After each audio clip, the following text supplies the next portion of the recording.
On myjoyonline.com across Ghana's 16 regions on the Joy News channel. This is the AM News on the AM show. Let's start with the details. President John Dramani Mahama has reaffirmed his government's commitment to ensuring fiscal discipline by reducing the cost of Ghana's 68th Independence Day celebration by 95%. The event, which would have cost 20 million cedis under the usual arrangement, was significantly scaled down. To cut costs, government relocated the commemoration to the Jubilee House, where a modest ceremony with a few performances was held. Addressing special guests, President Mahama highlighted the impact of poor financial decisions on Ghana's development, stressing that fiscal prudence is crucial in navigating the country's economic challenges. Presidential correspondent Maxwell Agbagba filed this report. The president is being escorted by the police mounted squadron.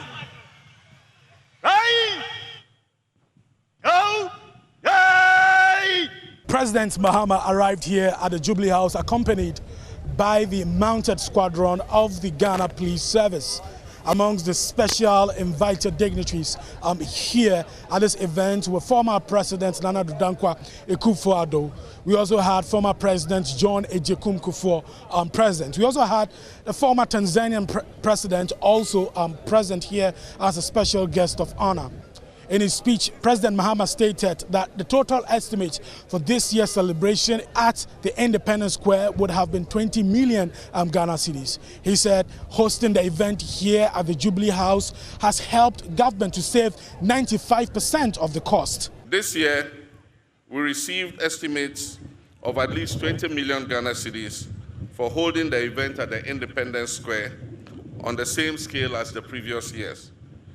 In a year when we're calling on all to sacrifice, including workers who have graciously accepted a base pay adjustment far below the rate of inflation, it is unconscionable to spend that kind of money on a few hours of celebration. Today's event would save us 95% of the estimated cost of the event.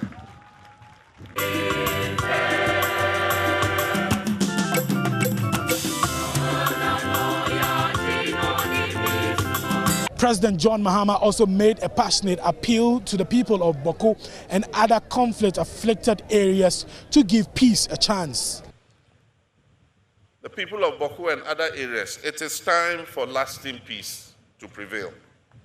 Our children deserve to inherit a peaceful land where their dreams are nurtured, not where their nightmares are relived. Let us give renewal of friendship a chance. Let us give peace a chance. Foreign Affairs Minister Samuel Okudzeto-Ablakwa lauded the government for the decision to bring the 68th independence celebration here to the Jubilee House. Beautiful celebrations. I like the fact that the president really has saved the taxpayer. And it tells you that we can still achieve results, still celebrate the history, the heritage of our country in a very prudent and cost-effective manner.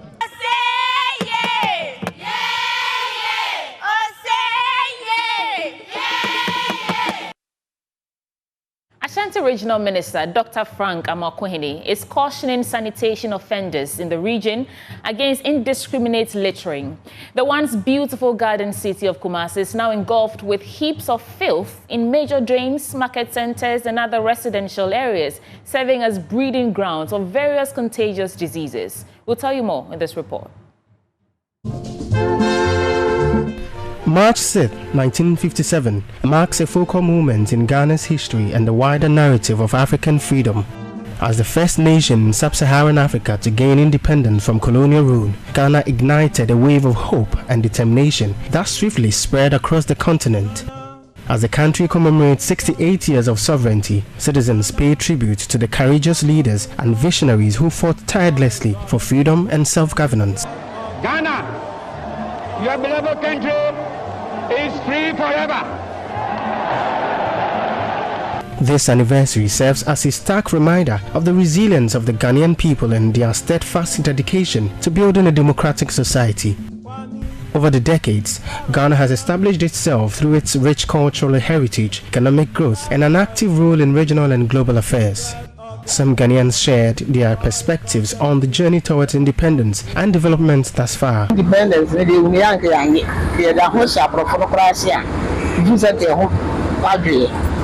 South Africa for most of do it almost a 5 years, but since they won Ghana independence now up to date, number one of my society to me because number one my society. That's no dear. Nay, CCN to cry, you want to say, yeah, bye. And yes, sir, Madam, I didn't check a crown, and yes, sir.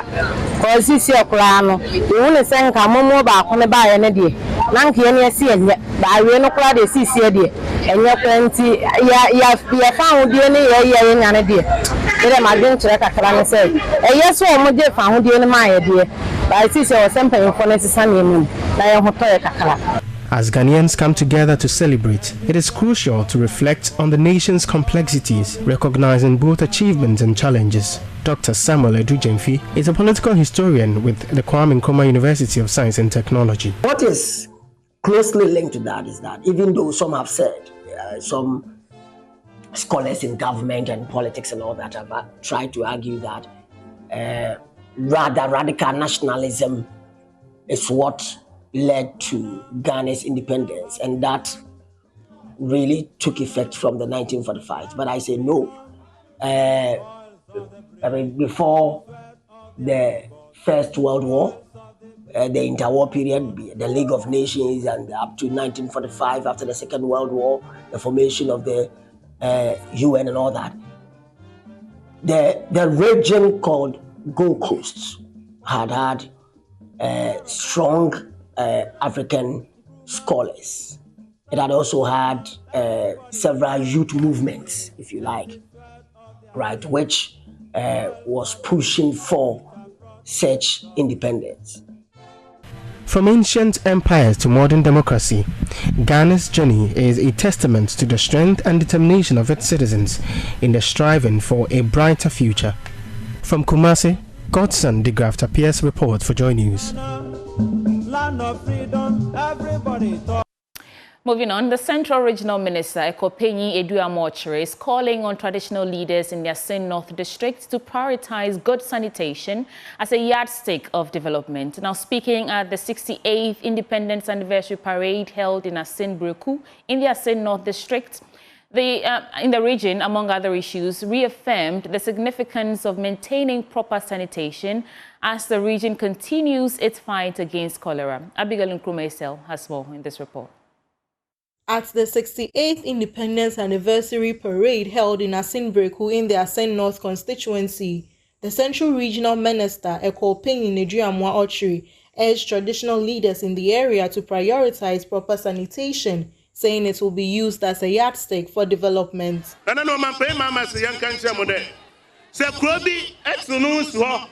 District coordinator, hear this. Here's the local program right there. You have my environment to fund why show Krobiara up on modern hour in Cecil. Now I'm a buying book out of Dono. You better in Kawan Chabai Bobo room no, there's a bad development.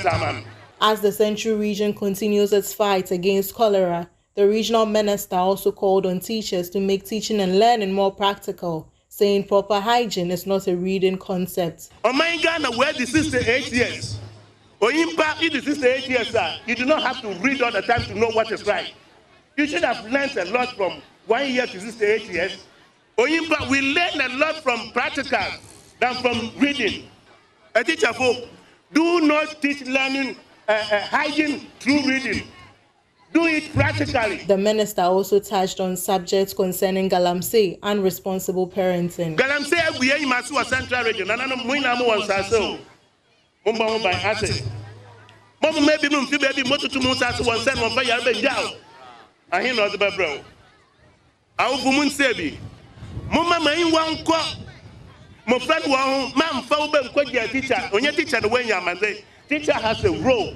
But on any night the kitchen continue to wire. Following the parade, the Member of Parliament for Asin North constituency, James Jachi, along with the Central Regional Minister, inspected the Trianka Bridge project site, a project undertaken by the Member of Parliament and President Mahama following the 2023 Ascent North by-election. There's over 30 communities here, you know, who are behind this. Trianka is the main town. That's why we call it Trianka Bridge. But there's about 30 communities. And even, in fact, a lot of people in Breku itself have their farms here. So it's so hard for them when they do their harvest. They have to circumvent and go through Nyankumasi before they can come to Breku. You know, it's cost. So they can't even utilize much profit for their hard work. So all this will solve the problem for them. From Ascent Breku, Abigail Nkoma Iso reports for Joy News. Now, as Ghana marks its 68th Independence Day, Ghanaian scholars in the diaspora are calling on the government to adopt research-driven policies tailored to the country's development.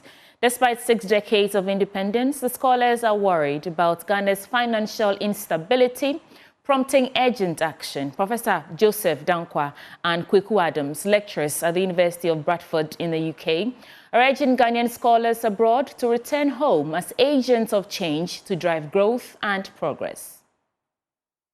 We celebrate our 68th Independence Day. It is important that Ghanaians in the diaspora contribute back home, either in various means, through network, through policy engagements. We students and scholars in the diaspora, it is our responsibility to go back home, contribute in various means. It is very, very important that we work with government and other stakeholders in the development ecosystem. Ghanaians in the diaspora have a very important role to play in the development of our country. I would like to say that Ghana has come a long way. We are 68 years old today. You know, we have independence, but we need another level of independence, which is economic independence. And everyone must put their hand to the plow. We need a paradigm shift. Everyone who is studied, who is learning, must be able to use that knowledge to help Ghana grow. We cannot depend only on the politicians. Everyone, every scholar, every worker, every staff, every driver, everyone, the rank and file, everyone must put their skills to use so that we can grow together as Ghanaians. And it's all for Ghana. These sentiments were expressed during the 68th Independence celebration at the University of Bradford, where students hosted the Student Society hosted a ceremony to mark Ghana's Independence Anniversary celebration. Antonia Gatti is president of the Ghanaian Student Society, and he explained the activities. As today marks the 68th Independence Day of Ghana, the Ghanaian Student Society, we decided to also commemorate the event by organizing a very beautiful flag-raising event at the University of Bradford. We also did a very short but very significant activity, which was the naming of a tree that we planted. The Asumdwe Dua in the University of Bradford is supposed to be a symbol of peace, a symbol of unity. At the same time, also, you know, showing Ghanaians that we are a symbol of peace to the world as one of the peaceful countries in Ghana. Again, it also shows that we are a very resilient people. We fight for what we believe in, and the tree is going to be in the school for a very long time, which means every Ghanaian that comes to University of Bradford, when you pass by the Peace Garden, you're going to see the Asumdwe Dua, which shows that you are welcome to Bradford University, you are welcome to the city of Bradford, and Ghanaians are going to treat you lovely as we always do. Now let's head to the Volta region because there is a glimmer of hope for victims of coastal erosion in Agaveji, Amutinu and Salakopa in the Ketu South municipality. This hope emanates from President Mahama's visit to the 3 communities yesterday, soon after the 68th Independence Day celebration in Accra. Accompanied by engineers, Volta Regional Minister and some institutional heads, President Mahama expressed sympathy for the victims and reassured them of his administration's commitment to finding a lasting solution to the challenge. Now, his visit comes as displaced residents facing severe destruction plead for urgent intervention. Here's more. They came and they have made the assessment and they're giving us a comprehensive report of what is happening here. 51 households have been affected and 300 people have been displaced. And 80 meters of the coastline has been washed away. Now, when Chief was speaking, he touched on what the issue is. We started a sea defense project called Blekusu Phase 1. The feasibility study was also done for Blekusu Phase 2. And the understanding was that when the contractor finishes Phase 1, he will continue with Phase 2. Unfortunately, that didn't happen. So the project ended at Phase 1. Government did not provide funding to continue Phase 2. Phase 2 would have covered Agaveji, Salakope, Adina, and Amotino. And so that basically is the problem. The feasibility study is ready, the design is ready. We just have to allocate the funding so that the project will start. Happily, the finance minister next week is going to present the budget. So I'm going to ask the finance minister to include funding to start Phase 2 of the Blekusu Sea Defense project. Before we came here, we went to the resettlement project that I believe or I've heard is being financed by Ghana Gas. I don't think the project was well thought through.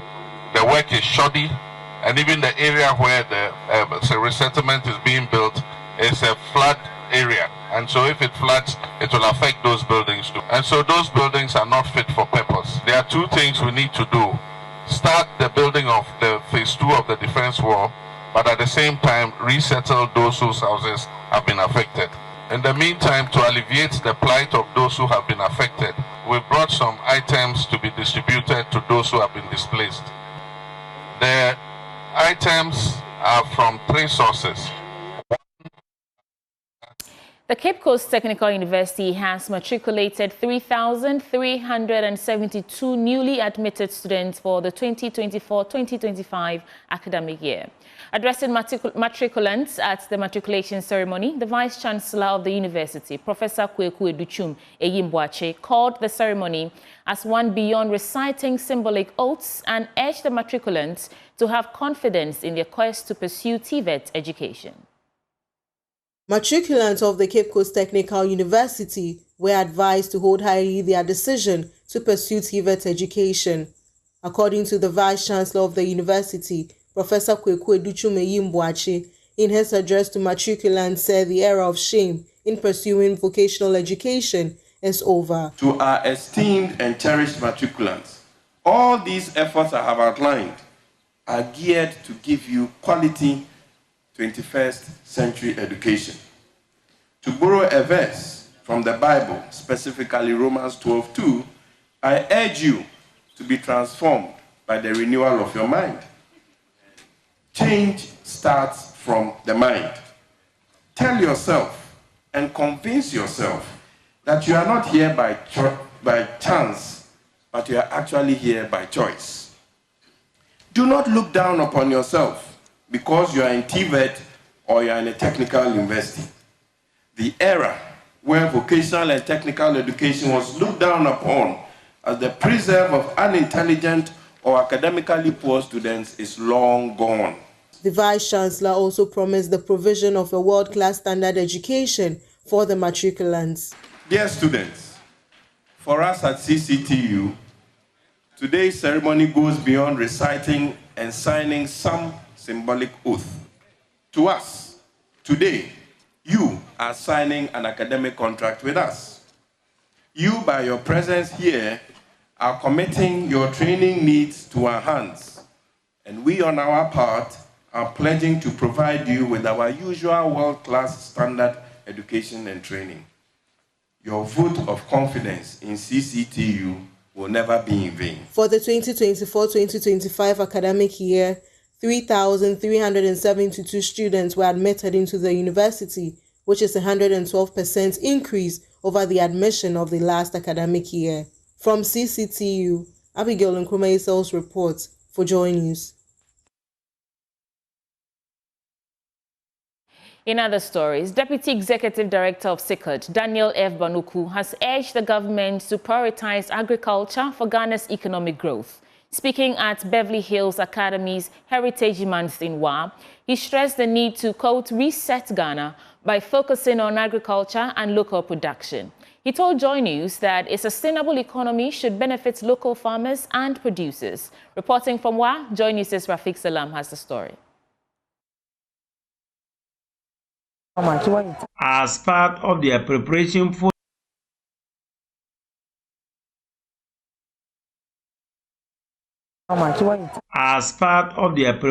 for their Heritage Week celebration at Beverly Hills Academy in WA, pupils of the school visited the WA market to buy ingredients for the preparation of several indigenous food.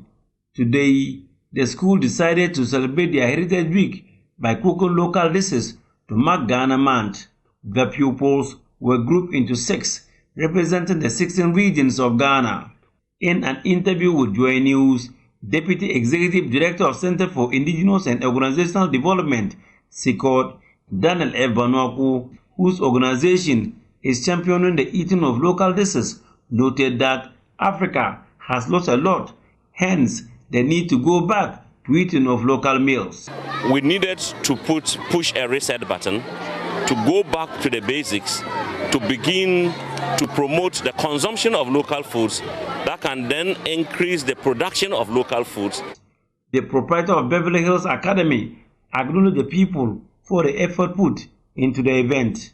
From now, as Beverly Hills is concerned, we are taking ourselves from all other things that is not helpful to us, but rather taking our local foods that will benefit and help us to grow and grow well. Reporting for Joy News, Rafiq Salam. Wow. Business Updates comes up next with Benjamin Akapo.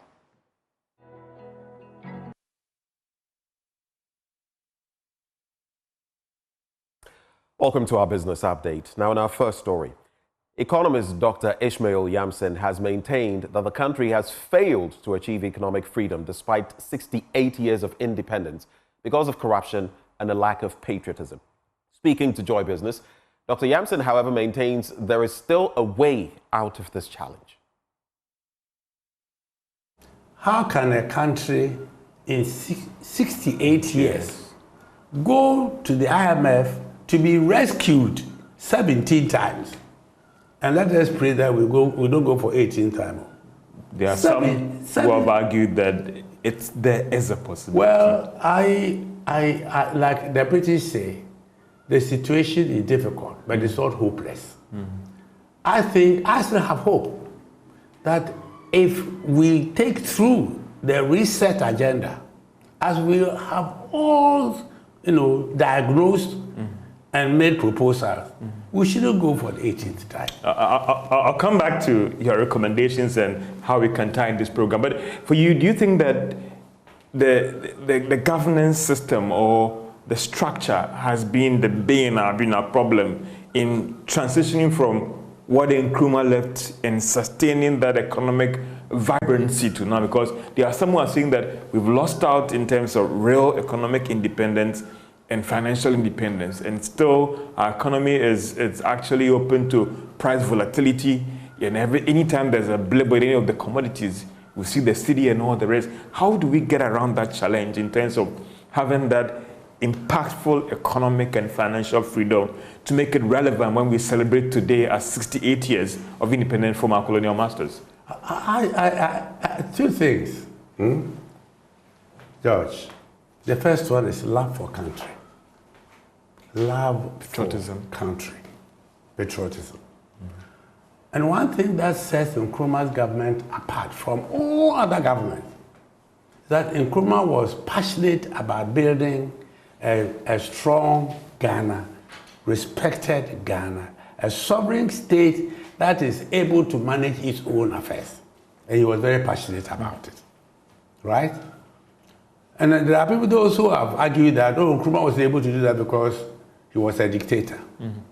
But if that dictatorship changes, builds countries, then under Rawlings we should have been, you know, a first-class economy. Because you ruled for 11 years as a military ruler and another 8 years as a pseudo civilian. So 19 years. So it's not about dictatorship.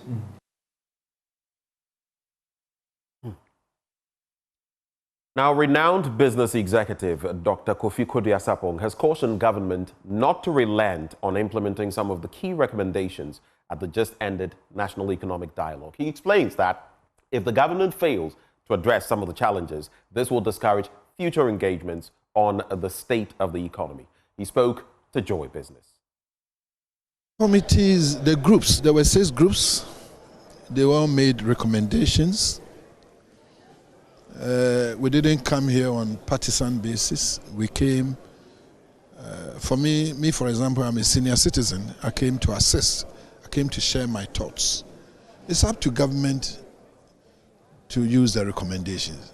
Government says, come and tell us what is wrong. Come and tell us what you think we should be doing. We have given them our ideas. Whether they use them or not, it's up to them. Certainly, I don't think they wanted us to come and waste 2 days here. All these many people, some of us in retirement, calling us to come and spend 2 days, 2 long days of working. We make recommendations, we've debated them, you've issued a communique. If you say you won't use them, maybe next time when you call us, we won't be available to come. There are obviously, it's not everything they can do. It's not everything which may be feasible, but obviously there are some of them recommendations which can be taken on board. Which areas do you think should be a priority? I cannot tell. I can speak for my group.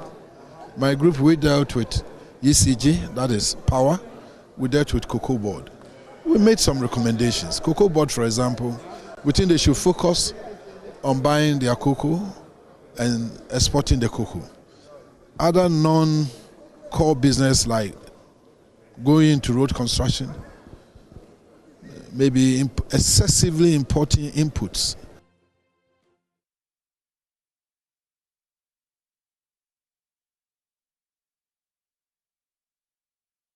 And that's the note on which we cap off the business updates for this morning.